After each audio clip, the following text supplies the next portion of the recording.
All right, morning everyone. We'll get started with Coach Traylor here. Please use the raise hand function to ask questions and wait for me to call on you. JJ, you want to get us started?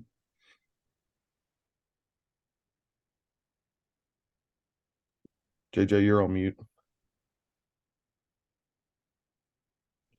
Jeff, what were your big takeaways from watching film from this past week's game?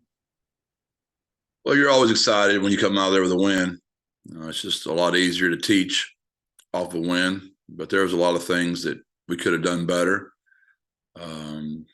Offensively, we were pretty much, perfect in the first half, and in the second half, we just spittered and sputtered, and probably got a little conservative and disappointed in that, but also thrilled with how we executed down the stretch with 5:50 left to keep the ball away. Defensively, we caused 3 turnovers, but gave up a lot. They probably had 500 yards. They're a really good offense, but we thought we were a better defense than we showed. I thought we got a little tired on both sides of the ball. The snap counts were up, and I just didn't like the way we finished the game, personally. So special teams-wise, we had 3 huge field goals. We punted the ball very well, but we gave up a return and a kickoff, and that was very disappointing. So there's a lot of things to teach off of. I'm very proud of our kids. We have won 5 games in a row. I do feel like we're getting a little bit loose and maybe smelling ourselves a little too much. And our team took that very well last night. They know when I talk to them about that kind of stuff, where I'm coming from. I'm grateful for what they've done, but we won't continue if we don't clean some things up. Greg? Jeff, this might be along those same lines. I was wondering if you saw the North Texas game as another step forward towards playing your best late in the year. Or how do you evaluate just the trajectory this team's on right now? Yeah, in phases, I'd say that's for sure, because you also have to take into the quality of the opponent. That's as good of offense we played against. So you got to factor that in a little bit. But offensively is where I'm just as disappointed that we didn't help our defense. Our defense really bailed us out the whole third quarter. And so we didn't do our part of that offensively. And the kids understand it. They understand it. And now there was a critical third down call that got an OPI that did not help. But, yeah, I would say you can't ever be unhappy when you win on the road against a quality opponent like them. And I'm being probably a little nitpicky, to be honest. I'm acting like you guys a little bit there. But our kids need to hear it right now, because they've won 5 in a row, and it's been a while. We talked a lot early in the season about not forcing turnovers, and now through the conference season, they've come at a pretty high rate. Anything that's been different to spark that, or is it just kind of getting some luck and some bounces going your way? It's still, you and I have gone around and around about this through the years. It seems to come in phases. And I don't know, brother. I wish I could put my finger on it. We work on it all the time. We tip these balls. Why? I don't know. We do those same. We don't do the same drills because we try to keep it fresh. But we're going to do some type of, mirror drill with the offense, the D line, when the quarterback's hand goes up to mirror his hand. And we try to go for the arm. All those kind of drills you work. I punch the ball like Rashad, that's drill work. That's finest, how he calls that fumble. Go watch Kyle Wakefield where he calls his fumble. Go watch Brandon Brown when he calls his fumble. You can see drill work coming alive. But you wouldn't be asking that question like Wakefield's y'all probably didn't even bring up, because we didn't get the ball back. Brandon Brown didn't bring it up because we didn't get the ball back. Rashad's were bringing it up because we got the ball back, right? So sometimes say what you want to, it's just luck. But nobody wants to hear that. But sometimes that is what it is. All right, Steven. Hey, Coach. You guys, the 3 running backs all had pretty good afternoons and each scored a touchdown. Is that kind of what you expected from them when you had that idea, or is that kind of what you want to see going forward? That's what we've always wanted to do here. We thought we had it going last year. We thought we had it, and we just couldn't keep them healthy. That's always the deal with running backs. You think you start off with a slew of them, and you end up at the end of the year, you're just holding on. And luckily for us, all 3 of those guys are still rolling. And, And Frank even had 10 carries Saturday as well. So we had 4 backs with over 10 carries each. And then looking at the receiving core, you were without McEwen this week, but it's still, maybe not on scoreboard wise, it was still a pretty good day for the receivers. What are your thoughts on them? Yeah, I thought we should have pushed the ball to them a little bit more than we did.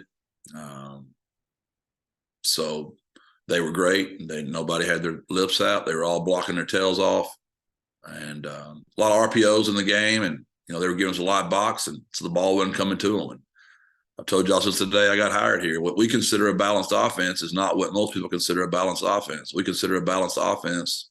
We have the ability to do what is given to us. So if the box is what we want, we have the ability to run the football. If the box is too heavy, we have the ability to throw the football. And I know that sounds some people don't believe like that. Some people are like, we're going to dictate it. We're going to do it. Well, I don't really want to throw the ball into a bad look. I don't want to run the ball into a bad look. We're going to do our best to always give our kids an advantage. Okay, Steve. Coach, what are some of your early impressions of watching this year's Rice team, and specifically their freshman quarterback, Chase Jenkins? Well, I think Mike has done an amazing job.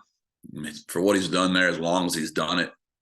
And since I've been here, this is his best team I've played against. Starts with this quarterback, JT is unbelievable. And the brother you just mentioned, that dude can roll now. That dude is something. When he pulls it, that's a scary, scary sight. And they've done a good job. Their D lines are big and thick, and they rotate a lot of kids. Offensive line is big and physical. Their receivers are good. Their running backs run hard. They've had 2 tough losses. They played their tail off against SMU, and they played their tail off against Tulane. Arguably, you could make a statement that you could argue a bunch of plays in each game would have just gone the way. And you're talking about Rice beating Tulane and SMU. They beat Houston early in the year. We could not do that. So statistically, we're pretty much all even on everything. We're right in there together with each other.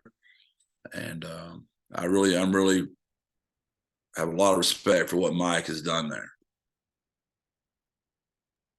JJ. Jeff, you had any time to think about the 5-game winning streak and what that means to the guys in the program? It's just we put ourselves in a position where these games in November are really going to matter, and that always makes it more fun. When the weather changes and there's only a few people playing, for the championship left, that's always fun if you're in the hunt. How do you guys balance, staying motivated? Because you guys have put together a streak in conference I think we're going to look back. That's a pretty difficult feat to win all these conference games. It is remarkable. I will agree. And it just shows you the players we've had here in the last 4 years and how much they respect conference play and the work they put in and how they continue to get better each game. And there's no magic pill. If there was a magic pill, everybody would do it. There's not. It's just having great players, give them a good plan. And a lot of hard work goes into it. And I'm really happy for my kids. They deserve the success they're having right now. And we just got to keep going. We got to clean up some things that we didn't do as well Saturday. But I know how our kids are. They'll respond correctly this week in practice. Greg. Jeff, I know Rashad Wisdom broke the school tackles record this weekend. Did you guys celebrate that milestone, and how did he react to that accomplishment? We haven't yet. We do the players of the games on Sunday, but we'll make sure and get that up. It's another one of those things we talk about all the time. It's a cool thing about playing in a place that's only been playing football as short a time as we have. You have the ability to climb up in the record books pretty fast here. And that kid, I mentioned it a while ago on a radio show, just this, what Frank Harris and Rashad Wisdom have done for this program, both those kids wearing the 0 for all 4 years, both of them being local legends. I know how much Frank loves shirts, and I know how much Rashad loves Converse. They love the city, and they're about the city. And it's been a unbelievable ride, and I hope our fans really show up.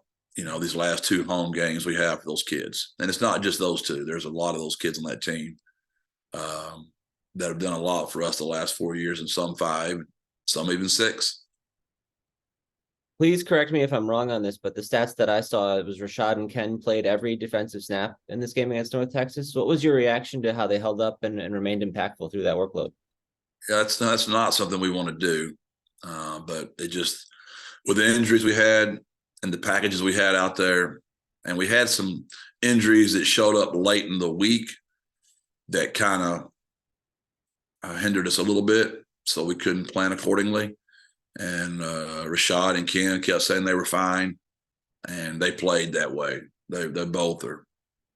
They're. I'm blessed to be their coach, no doubt. Stephen. Coach, the win on Saturday was y'all's 5th in a row in the month of November, and y'all are 11-1 since you got here. What is it about this month that seems to bring out y'all's best? Oh, I know it's a boring answer, but I think our kids like coming to practice. I think they like being around the coaching staff. We enjoy coaching them. We have a great relationship. We like to practice. I don't think it's any more than that. Again, if there was just some magic pill, everybody would take it.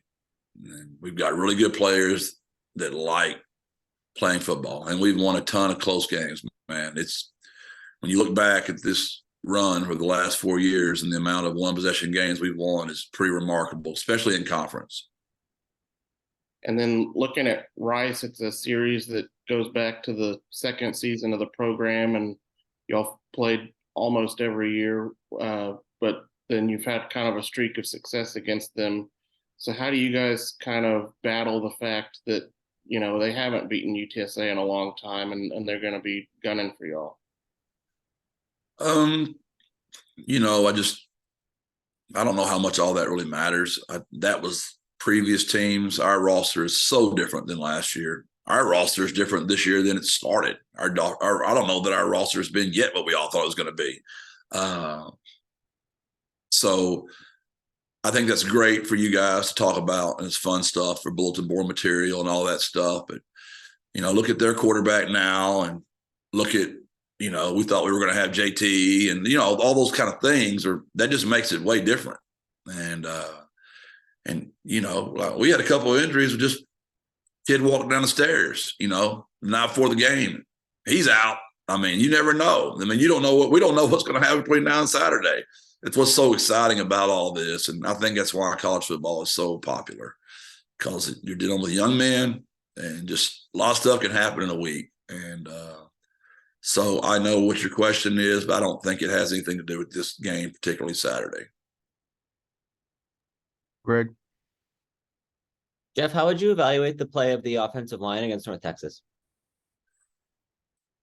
We were really good most of the game. I thought we got tired. We had a protection where we had 5 blocking 3, and we had an MA and turned the nose guard loose. I mean, that was disappointing. We haven't done that much at all. In this game, we had more MAs than we've had the entire season, probably. I'm not factual on that. And I think the heat and the amount of reps we had, we had 49 snaps in the first half. I know statistically it won't say that because of penalties, but that's how many times the kids are out there playing. And I'm disappointed because, we'd watched them 2 weeks in a row do this. They got behind and they storm you late. And you can only imagine how much we talked about that. And I just didn't have them ready the second half, Greg. And North Texas deserves a lot of credit. And our kids do too, for responding all of a sudden, those tired offensive linemen started blocking their tails off the last 6 minutes of the game. And so I don't know what that is, but we're reminding them of that as we, not today, but last night in our meeting, and we'll start again in the morning. We saw Payne Hebert start for T. Haynes while he was suspended for the half. What did Payne show you in his opportunity there? Yeah, he was the one offensive lineman that was player of the game. He got him a triangle of toughness T-shirt. Really, really thrilled for Payne. you know, what he's gone through 2 years in a row with injuries. And I mean, he came out there and played really well. And we will continue to use Payne and probably rest, you know, some of our linemen if our snap count gets that high again. JJ. Jeff, a minute ago you mentioned JT Clark you think he'll play for you this season? I do not. We're getting it looked at one more time this week. And but I would say he will not be out there, and his time will probably be significant of what he misses again. And keep him in your prayers. And he's a wonderful, wonderful young man that it's one of those deals, you know, I remember a couple of weeks ago I said, never mistake, you know, a comma for a period. And that's what I've got to really encourage him right now. This is a pause. This is not a stop. And we've got to do everything in our power to make sure we're taking care of that young man and get him back healthy.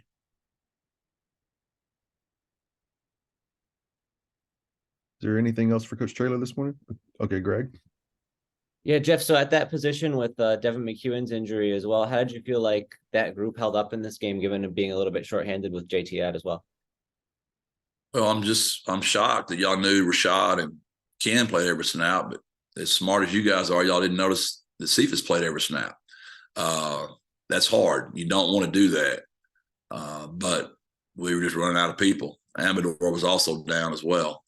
So we had a couple receivers out. Really proud of Jace Wilson. He's from Denton.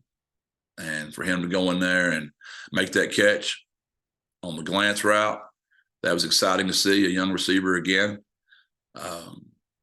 But we were in a lot of 12 personnel because our receiver core was pretty depleted. But, you know, Tyke struggled for the first time all year. He's a great ball catcher. He'll bounce back. There's no doubt he will. But they held up fine, and they blocked their tails off. And I was proud of them, but depth issues became something there, and we got through it. It was one of your least productive passing games overall as a team. Do you point to some of the receiver issues, or is that the way North Texas was defending you guys with the light boxes that led to that more than anything? Both. I would say both those were the factors. Because both receiver injuries happened, you know, late in the week. We thought McCune was going to be good to go, and then late he wasn't. We thought Amador was going to be good to go, and then late he wasn't. And it's when you know on Sunday you can prepare all week, right? When you find out on Friday or Saturday even, that gets a little crazy. So we went with 12 personnel, and we ran the ball a lot because, to your point, that's also what the defense dictated. And as y'all know, we're heavy RPO driven, and Frank takes what's given to him. And I thought he did a good job of being patient in the game. We had a few drops, and we missed a couple throws. So, you know, 13 for 25 for 130 something yards reminds me when I was the JV offensive coordinator back at Jacksonville in the day. That's what our stats used to look like. Brandon. Morning, Coach. Good morning. Good morning. It was a big day for recruiting for North Texas, and they had a slew of kids out there.